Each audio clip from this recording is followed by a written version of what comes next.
अस्सलामु अलैकुम वरहमतुल्लाहि वबरकातुह। अल्हम्दुलिल्लाह वस्सलातु वस्सलामु अला रसूलिल्लाह अम्मा बाद। मेरे प्रिय साथियों, आपकी सलात, आपकी नमाज, ये जो हमारा कर्मिक रूप से पाठ्यक्रम चल रहा है, आज ये उसका अंतिम पाठ है, अंतिम दर्स है। और आज हम मुसाफिर अर्थात यात्री की नमाज और जो बीमार व्यक्ति है यानी मरीज़ आदमी, वो कैसे नमाज़ पढ़ेगा, ये बातें हम सीखेंगे।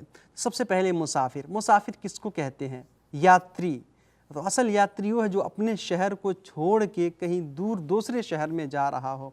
इसके लिए उलमाए किराम ने कई बातें कही हैं, बस यानी अहम यही है कि आदमी अपने शहर को कहीं दूसरे शहर दूर जाए, और इसके लिए लगभग 80 किलोमीटर तय किया गया है। कोई 80 किलोमीटर अगर जा रहा है तो वो मुसाफिर समझा जाएगा, वो यात्री समझा जाएगा।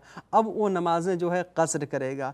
और अगर वो चल रहा है लेकिन वहाँ गया और 4 दिन से ज़्यादा अगर वहाँ ठहर गया, फिर वो मुकीम हो जाएगा, यानी स्थायी रूप से हो जाएगा, मुकीम की तरह से हो जाएगा। फिर वो पूरी नमाज़ पढ़ेगा। समझ में आ गई ना मुसाफिर किसको कहते हैं? जो अपने घर से निकला हो यात्रा के उद्देश्य से और लगभग 80 किलोमीटर से दूर का उसका सफ़र है। फिर वो क्या करेगा? अल्लाह ताला ने सहूलत दी है, आसानियाँ दी हैं, और अल्लाह ताला ने कहा कि वो नमाज़ों को क़स्र करके पढ़ेगा, यानी जो 4 रकात वाली नमाज़ें हैं उसको 2 रकात करके पढ़ना है। बाकी फ़जर और मगरिब की नमाज़ पूरा पढ़ेंगे। फ़जर में सिर्फ 2 ही रकात है और मगरिब में 3 रकात है, तो 3 रकात जो है पूरी पढ़ी जाएगी। अलबत्ता ज़ोहर, असर और इशा जो 4 रकात वाली नमाज़ है उसको 2 रकात करके वो पढ़ सकता है। और साथ ही में एक आसानी, एक सुविधा उसके लिए ये भी है कि वो ज़ोहर और असर को मिला करके एक ही टाइम में एक ही साथ पढ़ सकता है, उसके लिए जायज़ है। यानी अगर ज़ोहर के टाइम में पढ़ा या असर के टाइम में पढ़ा तो ज़ोहर और असर दोनों नमाज़ों को जमा करके क़स्र के साथ, यानी एक साथ जमा करके 2-2 रकात करके वो पढ़ेगा। इसी तरह से मगरिब और इशा की नमाज़ को भी एक साथ मिला के वो आदमी पढ़ सकता है, कोई हरज की बात नहीं है। तो ये मुसाफिर की नमाज़ है।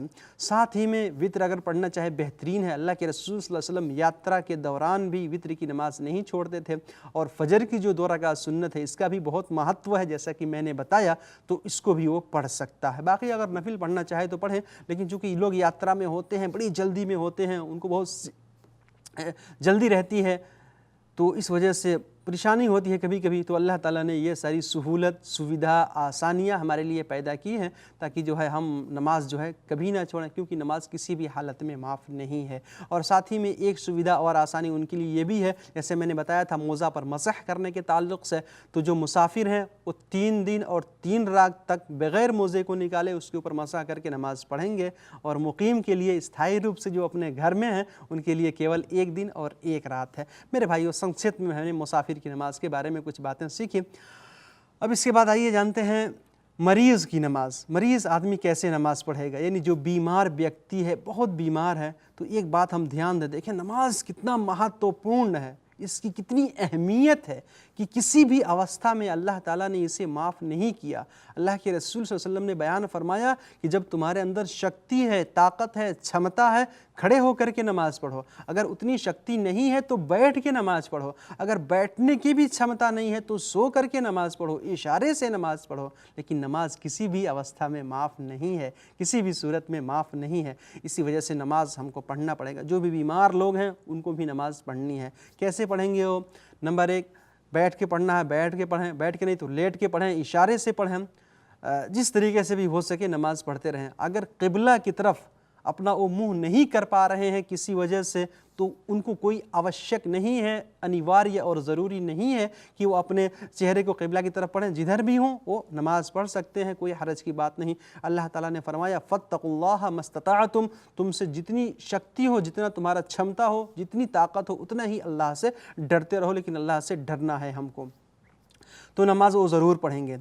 और साथ ही साथ जो है रुकू और सजदा नहीं कर पाएंगे तो वो संकेत से, इशारा करके जो है रुकू और सजदे करेंगे और नमाज़ पढ़ते रहेंगे। इसी तरह से अगर धरती पर नहीं बैठ सकते हैं तो कुर्सी वगैरह ले करके किसी भी तरीक़ा से वो नमाज़ पढ़ेंगे, कोई हरज की बात नहीं है।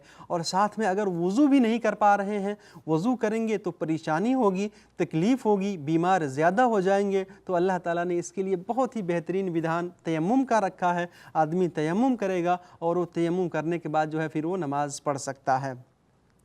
इसी तरह से उनके लिए भी ये यानी मुनासिब है कि वो दो नमाज़ों को एक साथ जमा करके भी पढ़ सकते हैं अगर मजबूरी और परेशानी है उनके लिए तो, क्योंकि अल्लाह के रसूल सल्लल्लाहु अलैहि वसल्लम से ये बातें साबित है किसी भी परेशानी की वजह से नमाज जो है आदमी एक साथ जमा करके पढ़ सकता है। तो मेरे भाइयों, आज के इस पाठ में हमने मुसाफिर यानी यात्री की नमाज और बीमार की नमाज कैसे है संक्षिप्त में ये बातें जानी। अगर हमको कुछ बातें नहीं मालूम है, नमाज सबसे महत्वपूर्ण उपासना है, तो अपने उलमाए किराम से, धर्मविद धर्म गुरु से पूछें, उनसे सीखें, अच्छे तरीके से शिक्षा हासिल करें, ज्ञान हासिल करें और दुनिया के अंदर जो हमारा उद्देश्य है जन्म लेने का उसको जो है पूरा करने की कोशिश करें। नमाज और दूसरी इबादतें अच्छी तरीके से करें और एक अच्छा व्यक्ति बन करके रहें और सीखते रहें। अपने संक्षिप्त के पाठ में ये सारी बातें हमने सीखी। अल्लाह ताला हमको कहने और सुनने से ज़्यादा अमल करने की तौफीक अता फ़रमाए। अल्लाह ताला हमारी नमाज़ों को, हमारी तमाम इबादतों को स्वीकार करे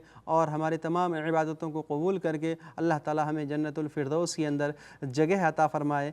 आमीन। वस्सलामु अलैकुम व रहमतुल्लाहि व बरकातुहू।